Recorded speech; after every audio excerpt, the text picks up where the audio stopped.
حضرت سیدنا عمرو بزاز رحمت اللہ تعالی علیہ فرماتے ہیں ایک بار جمعۃ المبارک کے روز میں حضور غوث اعظم علیہ رحمت اللہ اکرم کے ساتھ جامع مسجد کی طرف جا رہا تھا. میرے دل میں خیال آیا کہ حیرت ہے، جب بھی میں مرشد کے ساتھ جمعہ کو مسجد کی طرف آتا ہوں تو سلام و مصافحہ کرنے والوں کی بھیڑ بھاڑ کے سبب گزرنا مشکل ہو جاتا ہے، مگر آج کوئی نظر تک اٹھا کر نہیں دیکھتا. میرے دل میں اس خیال کا آنا تھا کہ حضور غوث اعظم علیہ رحمت اللہ اکرم میری طرف دیکھ کر مسکرائے، اور بس پھر کیا تھا، لوگ لپک لپک کر مصافحہ کرنے کے لیے آنے لگے. کہانی دست بوسیاں شروع ہو گئی، یہاں تک کہ میرے اور میرے پیر و مرشد کے درمیان ایک ہجوم حائل ہو گیا. میرے دل میں آیا کہ اس سے تو وہی حالت بہتر تھی کہ میں تنہا تھا تو قرب کے مزے تھے. دل میں یہ خیال آتے ہی آپ رحمت اللہ تعالی علیہ نے مجھ سے فرمایا، اے عمر، تم ہی تو ہجوم کے طلبگار تھے، تم جانتے نہیں کہ لوگوں کے دل میری مٹھی میں ہیں، اگر چاہوں تو اپنی طرف مائل کر لوں اور چاہوں تو دور کر دوں. آپ کو پتہ ہے یہ بڑی مشہور حدیث ہے بخاری اور مسلم دونوں میں، سیدنا اسامہ ابن زید سے متعلق. ایک جنگ کے دوران کافر سے مڑ بھیڑ کے دوران جب وہ کافر ان کی تلوار کے نیچے آیا تو اس نے کلمہ پڑھ دیا، لیکن انہوں نے پھر بھی اسے قتل کر دیا.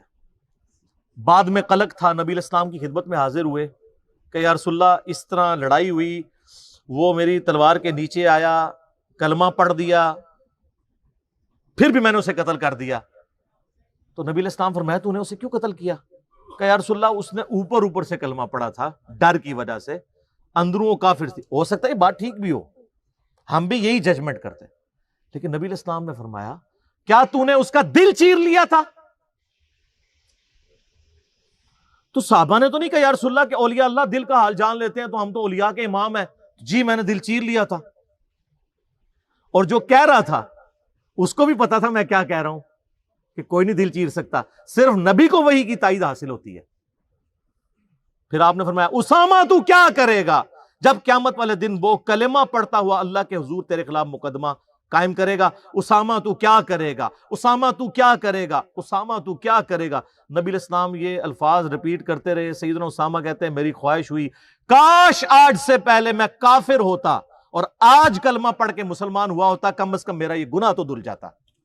ہوئے ہوئے، اسامہ ابن زید عام بندہ نہیں.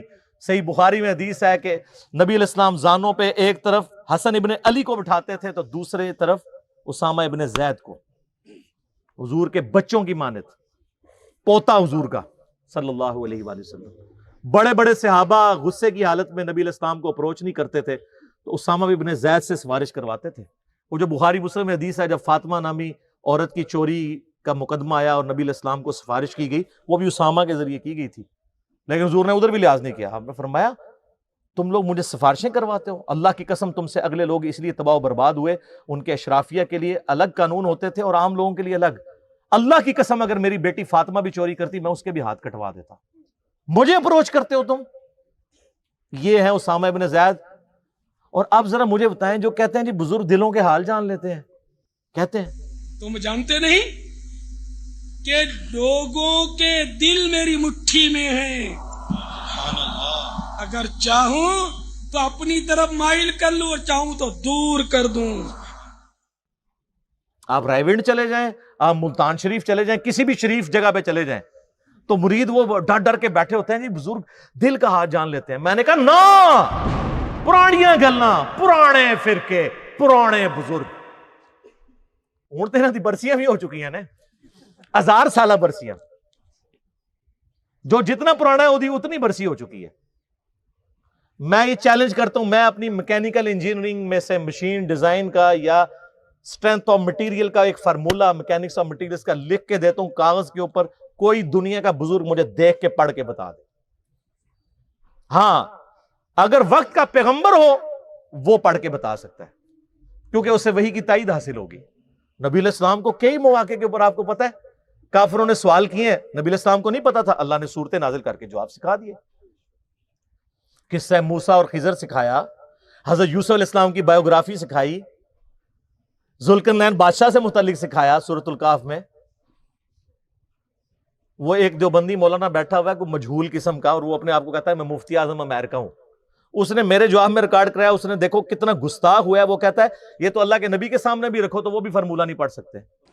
اب آپ یہ کہیں کہ امام اعظم آ جائے تو یہ انجینئرنگ کا فارمولہ نہیں پڑھ سکتا جب تک میں نہ پڑھاؤں، یہ انسٹرومنٹ نہیں استعمال کر سکتے، ڈیوائسز جب تک میں نہ بتاؤں. تو پھر آپ کا آئنسٹائن بھی آ جائے، نیوٹن بھی آ جائے، آپ کے سارے سائنٹسٹ بھی آ جائیں، تو پھر وہ قرآن کی آیت اور نبی کے حدیث تلاوت نہیں کر سکتے. بلکہ اس سے بڑھ کے میں کہوں ان کی بے ادبی کو، اس نام نیاد انجینئر اسکالر کی بے ادبی پر میں کہوں کہ نبی بھی آ جائیں تو نبی بھی آپ کا فارمولہ نہیں پڑھ سکیں گے. تو خدا نہ خواستہ آپ نبی کی اتھینٹسٹی کو چیلنج کر رہے ہیں. آپ جس انجینئر فارمولے کی بات کر رہے ہیں نبی کے سامنے لکھ کے بتائیں، نبی پڑھ لے گا؟ لعنت ہے تیرے ایسے عقیدے کے اوپر. کلمہ پڑھ کے مسلمان ہو، بے شرم انسان. یہ میں اپنی ذات کی خاطر نہیں کہہ رہا، یہ تو حضرت عمر ہوتے تو پہلے تو اس کی وہ کرتے نا، پھر اگلی بات اس سے کرتے. نبی علیہ السلام کو تو اپنے بابے بچانے کے لیے یوز کر رہا ہے. وہ امام حنیفہ رحمہ اللہ کا وہ گناہ دھلنے والے واقعے کو ڈیفینڈ کرتے ہوئے یہ کہہ رہا تھا. نبی علیہ السلام کے پیچھے اللہ ہے. سورہ ال عمران کی آیت نمبر 179 ہے کہ اللہ کی یہ شان ہی نہیں ہے کہ کسی غیر نبی کو غیب پر مطلع کرے. وہ اپنے پیغمبروں کو غیب کے اوپر اطلاع دیتا ہے، اور تمہارا کام ہے اللہ اور اس کے پیغمبروں پہ ایمان لاؤ. بس اس حد کو کراس مت کرو.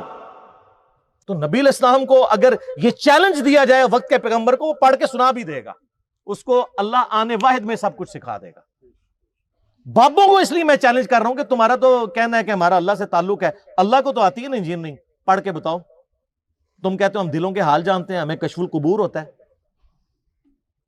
وہ بھی کہانیاں. صحیح مسلم میں حدیث ہے، بخاری میں بھی اس کا کچھ حصہ ہے. ایک مدعم نامی غلام تھا نبی علیہ السلام کا، خیبر کے موقع پر نامعلوم تیر لگا، وہ شہید ہو گیا.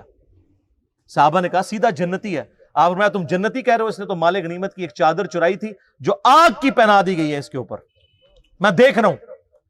تو صحابہ کرام فوراً گھروں کو لوٹے. اگر کسی نے کوئی رسی کا ایک ٹکڑا بھی یہ سمجھ کے اٹھایا تھا نا اس کی تو خیر ہے، وہ بھی لا کے مال غنیمت میں جمع کروایا کہ یہ سر وہ لوگ سمعنا و اطعنا تھے، سننے والے اور ماننے والے.